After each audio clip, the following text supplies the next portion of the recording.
I now give the floor to His Excellency Mr. Nana Addo Dankwa Akufo-Addo, President of Ghana. Which one is this? Yeah, okay. Excellencies, Mr. President, I have first of all to commend you for your leadership of this council at a time when the global order is being buffeted by severe headwinds. I applaud the Secretary General Antonio Guterres for his thought-provoking address on this very important subject, as I do the President of Comoros and the Chairperson of the Authority of Heads of State and Government of the African Union, His Excellency Azali Assoumani, for providing a valuable perspective on the matter. Excellencies, this Council is familiar with the devastating consequences that terrorism and violent extremism have had on humanity. The international order is under threat as a result of the destabilizing actions being carried out by terrorist groups all over the world. The unsettling uncertainty of where the next attack would come, the number of lives to be disrupted, lost, or displaced, the annexing of national territories, and the wrecking of economies are repercussions of this fight, except that this war has no fixed boundaries, neither does it have an end date. For a significant number of people in Africa, the threat to their peace is their daily reality. We are thus gravely concerned by the steady transformation of Africa into an arena for violent extremism and terrorism. The most recent report of the Secretary General on the threat posed by Daesh to the international community, which was released in February this year, as well as the 2022 Global Terrorism Index and the 2022 report of the Africa Center for the Study and Research on Terrorism, all speak about an increase in the incidence of terrorism and violent extremism across Africa, with an attendant evolution in their modes of operation. Indeed, data on casualties on the continent is particularly sobering. It is for these reasons that Ghana reaffirms her condemnation of all acts of extremism and terrorism and urges the civilized community to do the same. Our common humanity and existence depend on it. Mr. President, we see in the Sahel the reinforcement of the presence of IS affiliates.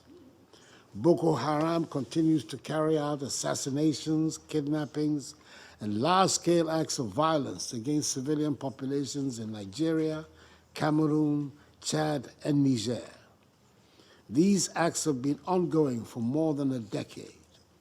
In Somalia, Al-Qaeda-affiliated Al-Shabaab is under pressure but not defeated. In Cabo Delgado, Mozambique, IS, and Al-Shabaab elements are being contained by the government with the support of SADC forces in Rwanda. And in the eastern DRC, ISIS-affiliated ADF and others continue to destabilize populations. Over the course of these past few years, there have been a number of initiatives and advancements at the global and regional levels to combat terrorism and violent extremism. We have proven through our combined efforts that we are able to cooperate with one another in order to enhance our capacity to combat the threat posed by terrorism in all of its guises and manifestations, and is a serious crime that has no justification regardless of its motivation or origin. The United Nations Charter placed regional collaboration at the heart of the organization's mandate. Our founders were wise enough to see that in today's complicated and fast-evolving world, there is no single organization that can guarantee the peace, stability, and growth on its own. It requires partnership across all levels, from the local to the regional to the global.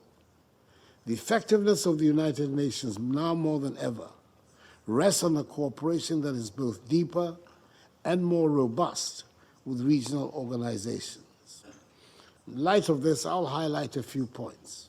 First, the rise of violent extremism and terrorism underscores the urgent need for a collective response. No country, regardless of its might, is immune from the scourge of terrorism and violent extremism, nor can one country alone respond effectively to such threats. In a rapidly changing world, enhanced cooperation between the United Nations and continental and regional organizations is needed to combat these emerging threats to international peace and security. The partnership, outlined in Chapter 8 of the United Nations Charter, has always been an important factor in preserving international peace and security and reinforcing our shared aspirations for global peace and security. Secondly, in Africa, we have decided to fill the void by addressing the limitations that United Nations peacekeeping efforts and national capacity have in dealing with the menace of transnational terrorist threats.